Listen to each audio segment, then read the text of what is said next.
Seguramente muchos de ustedes conocen a Mónica Meltis. Ella es, no sé si la creadora, pero sí es en este momento la directora de Data Cívica, esta organización que se dedica a desmenuzar los temas de la violencia a través de los datos. Vamos a entender lo que está pasando en nuestro país teniendo primero datos, porque si están todos dispersos, si se toman de diferente forma, si no están estandarizados, pues lo único que vamos a tener son puñitos por algún lugar del país donde realmente se cuente la verdad, y en otros donde se hayan omitido una, dos o tres características de la violencia. Entonces es muy importante. Y miren, publicó en el New York Times una columna de opinión que es muy buena, porque a ver, independientemente de los que no crean que hay violencia contra las mujeres en nuestro país, pues yo creo que la gran mayoría de la gente consciente sabe que esto es verdad. Por cierto, vergonzosos los comentarios de algunos, y todavía más vergonzosos de algunas de las personas que entraron al video que subí del sacerdote diciendo barbaridades más o menos como del siglo XV o algo así. Qué pena, en serio, qué vergüenza. Esto habla de pues la nula apertura que tienen. No se quieren quitar la venda de los ojos y darse cuenta que el mundo ya cambió, que no es 1400 ni 1500, es más, no es ni siquiera 1970 o el año 2000, ya cambió. Y aquel que no quiera ver que hay grandes diferencias en la actualidad en nuestro país, en el mundo en general, entre hombres y mujeres, donde ellas siempre son las que pagan el pato, las que la gran mayoría de las veces terminan cargando el muerto, o sea, a las que se les termina cargando el muerto, perdón, muchas veces, la gran mayoría, pues ellas son desafortunadamente las muertas. Entonces, si no lo quieren ver, pues no lo van a poder ver. Qué pena los que le aplaudieron al sacerdote Los que no sepan de qué estoy hablando, pues ahí está el video, déjenme ver, hace 2 videos atrás de Bueno, les decía de esta columna que escribió Mónica Meltis, perdón, en Celis, es que conozco un Celis, en el New York Times, y su columna se llama ¿Cómo frenar la violencia contra las mujeres en México? Porque eso es lo que se supone que estamos buscando, ¿no? Dice ella: las muertes de Fátima, Ingrid Escamilla y Abril Pérez Zagaón, en 4 meses, y muchas otras que no han sido viralizadas, dejaron un claro y doloroso mensaje. La violencia feminicida es una tragedia cotidiana en México. Hay una violencia estructural y sistémica que no se ha discutido con seriedad ni atendido con la urgencia que necesita. La violencia a las mujeres no está solo en el asesinato, sino en las fiscalías que no responden a tiempo o en absoluto a las denuncias de desaparición, en los policías que no intervienen a los llamados de ayuda, en la comunidad que no se involucra en el problema de pareja porque pues son los trapos sucios que se lavan en casa, y en buena medida en la carencia de datos unificados y minuciosamente catalogados a nivel nacional.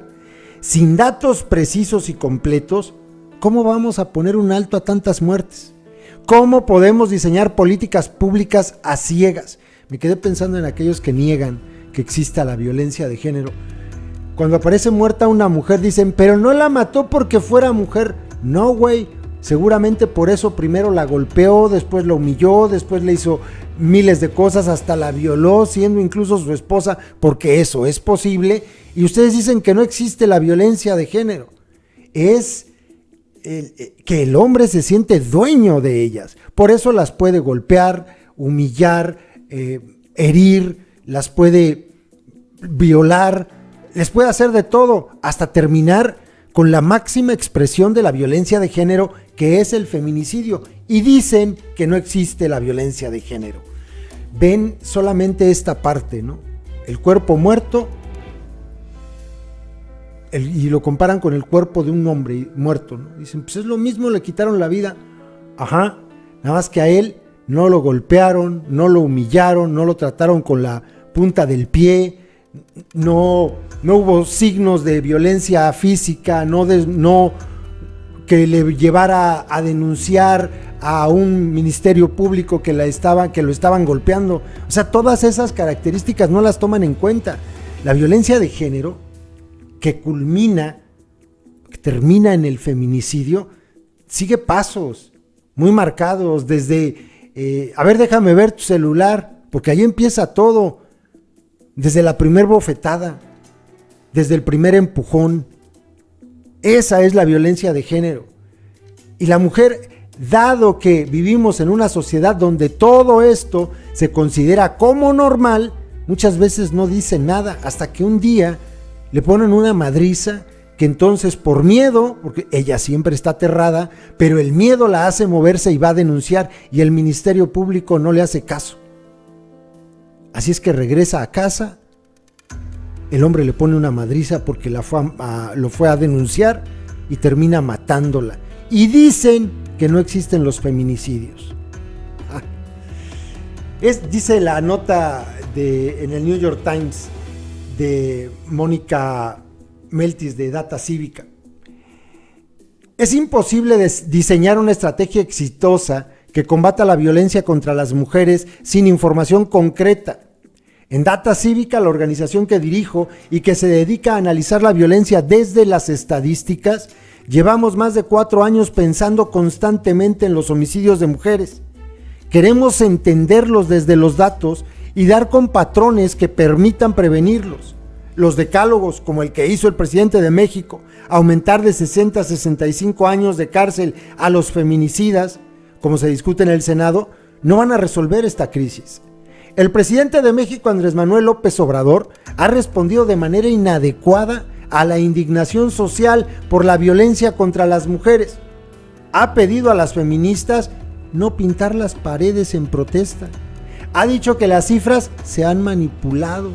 Pidió en una de sus conferencias matutinas no hablar más de los feminicidios y hasta ha transferido la responsabilidad al proceso de degradación progresivo que tuvo que ver con el modelo neoliberal. Amos, grandísimo cabrón. Es cierto que la violencia en el país lleva unos años desbordada y no es culpa entera de su gobierno, responsabilidad entera de su gobierno, que lleva un año en el poder. Sin embargo, sí fue responsabilidad de su gestión que en 2019 se redujera un 20% el dinero destinado para atender temas de salud materna, sexual y reproductiva a nivel nacional, de los recortes presupuestales para refugios de mujeres que han sido víctimas de violencia, la decisión de dejar de apoyar las estancias infantiles y la reducción del presupuesto de 2 organismos destinados a combatir la violencia hacia las mujeres, la Comisión Nacional para Prevenir y Erradicar la Violencia contra las Mujeres y el Instituto Nacional de las Mujeres. En lugar de hacer recortes, el gobierno de López debe evaluar qué políticas están funcionando y cuáles no. Sin juzgar ese funcionamiento, su eficacia, se termina convirtiendo esto en buenos deseos. Así que ahora que es el jefe de Estado, López Obrador tiene la absoluta responsabilidad de mandar un mensaje a todas las instancias del gobierno para tomar medidas que realmente funcionen. El gobierno debe aprovechar el esfuerzo de un puñado de organizaciones que han tratado de llenar los vacíos de información y análisis oficiales. Y tenemos un largo camino por recorrer porque no queremos solo entender los feminicidios y homicidios de las mujeres, sino que se prevengan. Homicidios, dije. Feminicidios y homicidios de las mujeres. Fíjense cómo lo distingue. Repito esta frase. Tenemos un largo camino por recorrer porque no queremos solo entender los feminicidios y homicidios de las mujeres, sino queremos que se prevengan. ¿Se dan cuenta cómo separa feminicidio y homicidio de la mujer? Son 2 cosas diferentes. Terminen por entenderlo. No es igual. ¿Cómo hacemos eso? El primer paso es tener datos confiables. La información disponible ha fallado brutalmente en revelar la enorme diversidad de contextos en los que ocurre la violencia contra las mujeres. No sabemos nada sobre cómo son asesinadas las mujeres con discapacidades. Muy poco sobre homicidios a mujeres trans, menos aún sobre mujeres indígenas o mujeres afromexicanas. No sabemos mucho sobre los perpetradores tampoco. Los datos que sí incluyen no han sido efectivos para arrojar luz sobre lo que sucede antes y después de un homicidio. No sabemos si la mujer asesinada acudió en el pasado a un hospital por golpes o violencia física o si buscó ayuda en un refugio o institución. Esa información podría ayudar a prevenir más muertes. Por lo general, la legislación considera que el homicidio de una mujer es un feminicidio si la víctima presenta signos de violencia sexual. Sin embargo, los registros de mortalidad del INEGI, por ejemplo, no siempre documentan esta variable. Hay escasa información de qué sucede con el cuerpo de una mujer después de que fue asesinada. En algunos casos llegamos a conocer datos por los testimonios de familiares, como en el caso de Fátima, la niña de 7 años cuyo cuerpo apareció en Ciudad de México el 15 de febrero. Se ha dado a conocer información desgarradora sobre signos de violencia sexual y tortura, para que sigan diciendo que no fue un feminicidio, Pero en la mayoría de los asesinatos no tenemos esta información que nos permita hacer un análisis a profundidad y detectar patrones. Además de la urgente necesidad de contar con más y mejores datos, el gobierno debe diseñar mecanismos para evaluar sus políticas públicas. Un dato que cada cierto tiempo permita determinar si esa decisión está funcionando o no y rectificar en caso de que sea necesario. Tenemos muchas instituciones creadas para atender, prevenir y erradicar la violencia de género, pero casi ninguna cuenta con mecanismos de evaluación y monitoreo. Pues sí, ahí están funcionando, pues quién sabe. O sea, oye, pero que tienen presupuesto y todo, vamos a ver los resultados. ¿Para qué? Entonces no están funcionando, no sé. Pregúntenle a López. Pregúntenle a López por la Unidad de Igualdad de Género y de Derechos Humanos del Poder Judicial de la Federación. Gastan parte de sus recursos en actividades como el concurso del tamal dietético y nutritivo. El presupuesto para erradicar la violencia de género realiza un concurso a través de, más bien, la institución de la Unidad de Igualdad de Género y Derechos Humanos toma el presupuesto para realizar un concurso sobre el tamal dietético y nutritivo. Una joya. Un último paso consiste en no caer en soluciones fáciles y tampoco efectivas. En el caso del punitivismo penal, no hay evidencia de que aumentar 5 años más de cárcel al delito disminuya la tasa de feminicidios, especialmente en un sistema de justicia con tanta impunidad como el mexicano. Así es que bien le pueden subir 100 años más. Al final ni van a agarrar a los delincuentes. O sea, esto a lo mejor funciona en Noruega. Vamos a ponerle 10 años más a los que maten a una mujer. Pues de por sí no hay homicidios, no hay una epidemia de homicidios ni de feminicidios en Noruega. Pues pónganlos. Pero en México pueden poner 100. Pero como tiene el 99% de impunidad del país, pues entonces el feminicida dice, pues por mí que pongan 1000. Hay iniciativas importantes como la encuesta nacional sobre la dinámica de las relaciones en los hogares, aunque no es representativa más que para mujeres mayores de 15 años a nivel estatal, pero tendríamos que ser más ambiciosas. Debe haber una perspectiva de género en toda información que se genera desde el Estado para tener un mapa de información firme de las decisiones de esta crisis. Y luego concluye Mónica Meltis con esta frase: estamos desesperanzadas y furiosas, pero la rabia colectiva no puede quedarse en aceptar gestos simbólicos de los políticos. Esta frustración social debe conducir a algo tangible y detener esta violencia feminicida. Me gusta la columna, tiene mucha razón. No podemos avanzar. Primero, si no hay datos que le muestren hasta los menos aptos, que es muy importante, vean menos aptos. Esta es la diferencia entre un feminicidio y un homicidio. Son distintos, niños.